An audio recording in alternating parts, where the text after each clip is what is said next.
Интернет сайттарынан алынған маалыматтар менен таныштырып, студияда Шеркул Турганбаев, саламатсыздарбы. Кыргыз Республикасынын Ички иштер министрлиги мамлекеттик мүлк фондунун мурдагы жетекчиси Болсунбек Казаковду 10 апрелде камакка алганын билдирди. Болсунбек Казаков мамлекеттик мүлк фондун жетектеп турган учурда ал арча мамлекеттик резиденциясына жанаша жайгашкан Максим Бакиевке тиешелүү Идеал Хаус шаарчасын алгачкы баасы 242 миллион сомдон 142 миллион сомго чейин арзандатып сатып, мамлекетке ири суммадагы зыян келтирген деп айыпталууда. Көз карандысыз журналист Элнура Алканова Идеал Хаус шаарчасынын сатылышынын мыйзамдуулугун иликтеп, шаарча коррупциялык жол менен сатылган деген жыйынтыкка келген. Ал үчүн Алканованын макаласында айыпталган БТА банк авторду коммерциялык сырыбызды ачып койду деп сотко берип, сот азыр Алканованы Кыргызстандан сыртка чыгууга тыюу салган. Бул жума ичи кадрдык өзгөрүүлөргө бай болууда. Сегизбаев, Жолдубаева, Калиев өңдүүлөктөрү ысык орундарынан ыргып кетишти. Алардын ордуна кимдер келери жалпы коомчулукка кызык болуп турган чагы. Эми ошол кеткендердин катарын ИИМ министри Улан Исраилов толуктаганы турат. Исраилов мыкты иштей албады, кыйналды, чайналды, чарчады. Айтор атпай журттун үмүтүн актай албады. Эми сыйы менен кетип эс алышы керек. ИИМди иштин көзүн мыкты дасыккан кадр жетектебесе, кадыры жаман кетти. Жогорку кеңештин кадыры депутаттар өздөрү айткандай канализациядан төмөн болсо, ИИМдики ошол канализациядан бир гана жогору болор. Айтор акыркы жылдары айбаты байкалбай мизи мокуп кетти. Ичинде килейген погончон келемиштери ИИМге иттей жаман кептерди тийгизип жатышат. Андыктан кете турган министрдин шарданы менен булгангандар бузукулар ИИМден тазаланбаса, анда жылыш болбойт. Казакстанда аткезчилик бизнеске шектелип кармалып жаткан Дамирбек Асылбек уулу Казакстандын жаранды экендиги далилдеген документ БШКга келип түштү. БШК эми аны депутаттык мандаттан ажыратуу боюнча маселени карап жатат. БШКнын маалыматында Дамирбектин ордуна Кыргызстан партиясынан Чүй облусунун мурунку прокурору болгон Руслан Чойбеков депутат болуп келери айтылат. Кызматтан алынган башкы прокурор Инжира Жолдубаеванын ордуна дайындала турган 2-3 талапкердин аты аталууда. Алар Турганбаев Айбек Калмакович 2011 жылдан бери Ош облусунун прокурору болуп эмгектенип келет. Көптөгөн чоң кызматтарда иштеген. Башкы прокуратурада, президенттик администрацияда иштеп, аскер прокуратурасында, Жалалабад жана Бишкек шаарларынын прокурору болгон. Мамлекеттик жазаларды аткаруу кызматында жетектеген. Ал эми экинчи талапкер учурунда башкы прокурордун биринчи орун басары болуп иштеген Бекмамат уулу Темирбек. Ал мамлекеттик ишмер Бекмамат Осмоновдун уулу экени маалым. 42 жашта. 1999 жылдан тартып прокуратура тармагында жоопту кызматтарда эмгектенген. Үчүнчүсү Бөкөнбай Казаков. 2 жылдан бери Инжира Жолдубаеванын биринчи орун басары болуп иштеп келет. Бирок Казаковдун башкы прокурор болуп калуу мүмкүнчүлүгү азыраак. Бул 3 талапкерден башка да биз билбеген бир катар талапкерлер тандалып жатканы айтылат.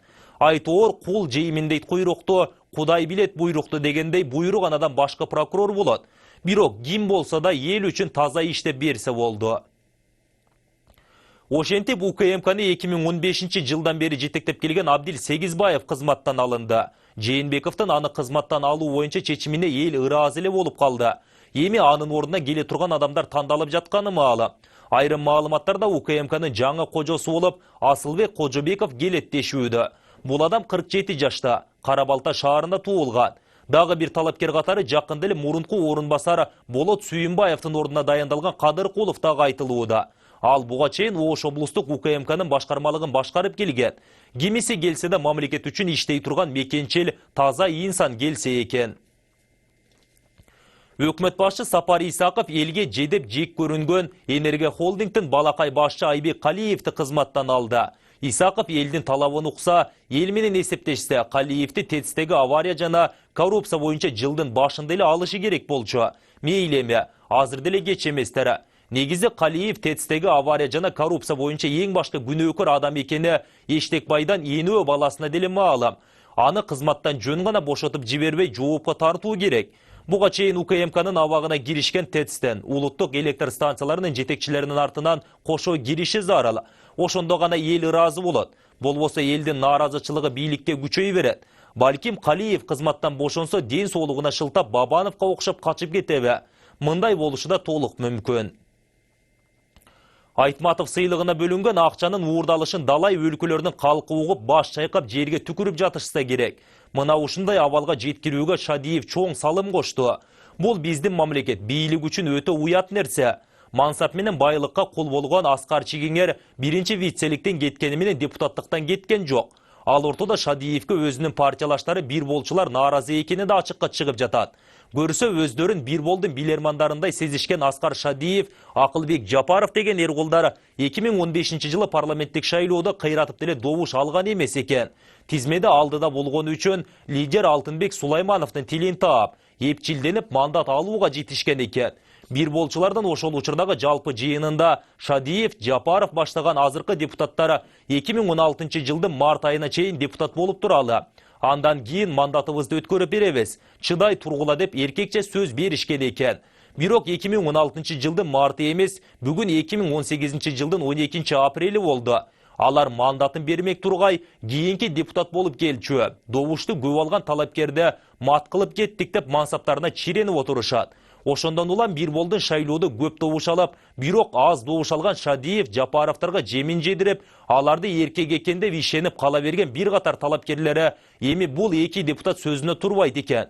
Буларга караганда анча-мынча аялдар намустуу, сөзгө бекем болушат экен деп баш чайкап, ал тургай жакшылыкты билбеген, айтканын аткарбагандарды каргап башташыптыр. Демек Шадиевтер элден мурун өздөрүнүн партиялаштарынын каргышына кала турган болуп калды окшойт. Демек булар жакында бир болдун деле катарына таптакыр чыгып калат окшобойбу.